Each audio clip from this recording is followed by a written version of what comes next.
আসসালামু আলাইকুম রহমতুল্লাহ। Welcome to you to English to Bangla daily.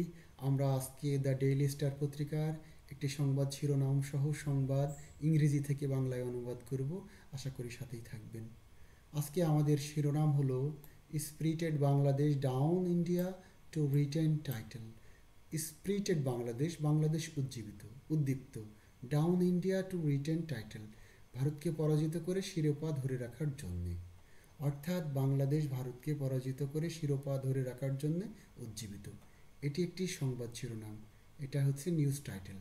News title না হয়ে যদি এটি একটি রেগুলার সেন্টেন্স হতো, তাহলে হয়তো হতে পারত অনেকটা এরকম হতে পারত অনেকটা এরকম Bangladesh displayed great spirit and defeated India to successfully retain the title. শিরোপা ধরে রাখার জন্য কৃতিত্বের সাথে বাংলাদেশ ভারতকে পরাজিত করেছে।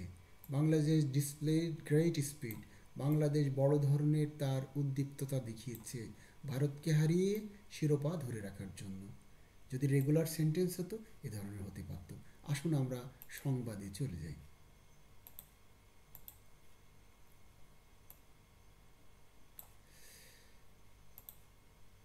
Bangladesh U19 team finished their ACC means U19 Asian Cup campaign in style as they outclassed India in the final by 59 runs to retain the title at the Dubai International Cricket Stadium today. Today কবে? আজকে কোথায়? Dubai International Cricket stadium.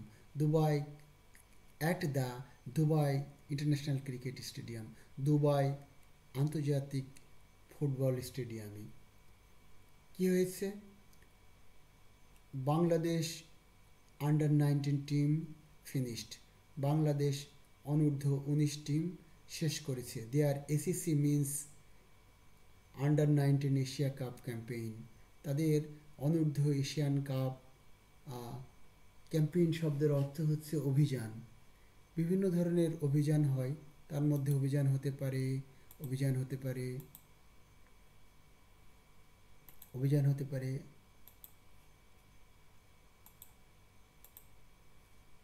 Military campaign, সামরিক অভিযান, election campaign, নির্বাচনী প্রচারণা, awareness campaign, সচেতনতা কার্যক্রম। ক্যাম্পেইনের অর্থ হলো অভিযান, প্রচারণা, অভিযানমূলক কার্যক্রম। তাহলে এখানে আমরা এশিয়া কাপের যে অভিযান, তার ধরনটা ছিল কি? In style. এটা ধরন ছিল কি? আউটক্লাসড, ব্যাপক ব্যবধানে পরাজিত করা। To to surpass something or somebody else so as to appear to be in a higher class. মানে বড় ধরনের ব্যবধানে কোনো কিছু বা কোনো কাউকে হচ্ছে পরাজিত করা। অর্থাৎ in a style as they outclassed India, তারা ভারতকে বড় ধরনের হারে পরাজিত করেছে। এই প্রচারণায়, এই অভিযানে তারা ভারতকে বড় ধরনের হারে পরাজিত করেছে। In the final by 59 run, 59 রানে তারা ভারতকে পরাজিত করেছে। টু রিটেন, ধরে রাখার জন্য, দ্য টাইটেল, তাদের পদবি, at the Dubai International Cricket stadium. তাহলে এটার ভালো অর্থ আমরা এভাবে করতে পারি যে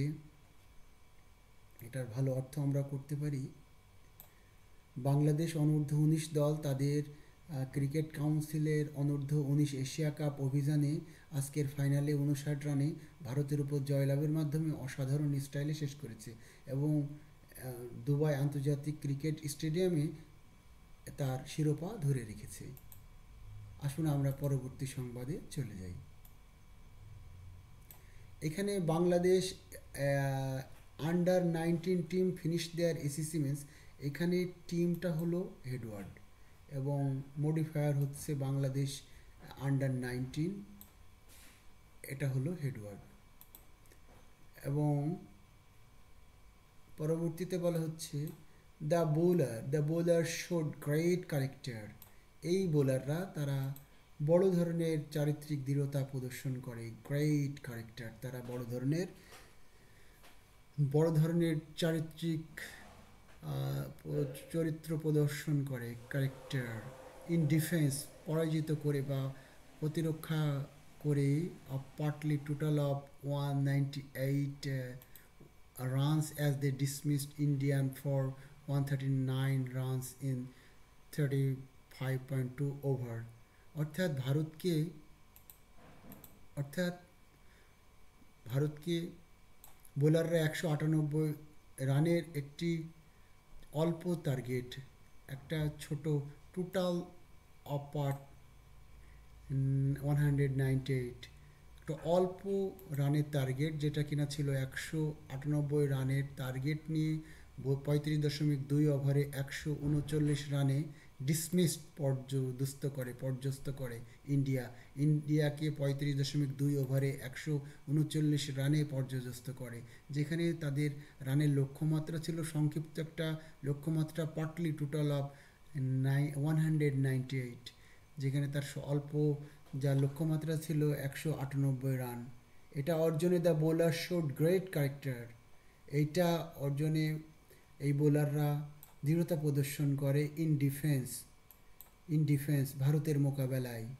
তাহলে ভারতের মোকাবেলায় এইসব বোলাররা দৃঢ় চরিত্র প্রদর্শন করে, ছোট রানের লক্ষ্য 198 অর্জনের লক্ষ্যে ভারতকে 35.2 ওভারে 139 রানে ডিসমিসড, পর্যদস্ত করে। আশা করি বুঝতে পেরেছেন। আমরা পরের অংশে চলে যাই। Pacer Iqbal Hussain Emon was the pick of the bowler. Pacer Iqbal Hossain Emon, তিনি কে পিক মানে সর্বোচ্চ, অফ দ্য বোলারদের মধ্যে সর্বোচ্চ অবস্থান হচ্ছে ইকবাল হুসাইন ইমনের। এখানে পেসার বা ইমন এটা হলো হেডওয়ার্ড, আর তাদের মডিফায়ার হচ্ছে ইকবাল হুসাইন, দি হচ্ছে determiner, the pick of the bowler. এই বোলারদের মধ্যে সবচাইতে উঁচু অবস্থানে আছে, সবার সেরা হলো ইকবাল হুসাইন ইমন, টেকিং 3 উইকেট ফর 24 রানস। যিনি হচ্ছে 3 উইকেটে 24 রান অর্জন করেন। অ্যান্ড এক্সপার্ট হেল্প, এবং বিশেষজ্ঞ সাহায্য নেন। সতীর্থ, শব্দের অর্থ কলিগ অর পার্টনার। কুইক, দ্রুতগামী। অল ফাহাদ, তার এবং 24 রান তিনি হচ্ছে কি করেন, ফাহাদের সহযোগিতা নেন, তার সতীর্থ ফাহাদের সহযোগিতা নেন। স্ক্যাল্পড 2 উইকেটস, স্ক্যাল্পড মানে to remove the part of the head from where the hair grow by brutal act or accident, মানে ছিনিয়ে নেয়, 2 উইকেট ছিনিয়ে নেয়। For 34 runs in dominating display, দুর্দান্ত দাপুটে খেলা প্রদর্শন করে সেই 34 রানে 2 উইকেট ছিনিয়ে নেয়। ছিনিয়ে নেয় কার সহযোগিতায়? তার সহকর্মী কুইক আল ফাহাদ। তাহলে তার সহযোগী, তার সতীর্থ আল ফাহাদ, দ্রুতগামী আল ফাহাদের সহযোগিতায় 2 উইকেট ছিনিয়ে নেয় 34 রানে এবং দাপুটে খেলা প্রদর্শন করে। ডমিনেটিং ডিসপ্লে, দুর্দান্ত দাপুটে খেলা প্রদর্শন করে। আজিজুল হাকিম ক্লেইমড 3 উইকেট ফর 8 রানস, এবং আজিজুল হাকিম 3 উইকেটে 8 রান তুলে নেয়। এখানে শেষ বাক্যে, শেষ স্ট্রেঞ্জায়, শেষ প্যারায় আমরা দেখেছি পেসার ইকবাল হুসাইন ইমন। এখানে ইমন হচ্ছে হেডওয়ার্ড, পেসার ইকবাল হুসাইন হচ্ছে modifier. Was the pick of the bowler, এখানে পিক হচ্ছে হেডওয়ার্ড, আর দি হচ্ছে determiner, was of the bowler এগুলো হলো মডিফায়ার। এই ছিল আজকের ডেইলি স্টার পত্রিকার সংবাদ অনুবাদ। আগামী দিন কোনো এক সংবাদ নিয়ে দেখা হবে। খুদা হাফেজ, আসসালামু আলাইকুম।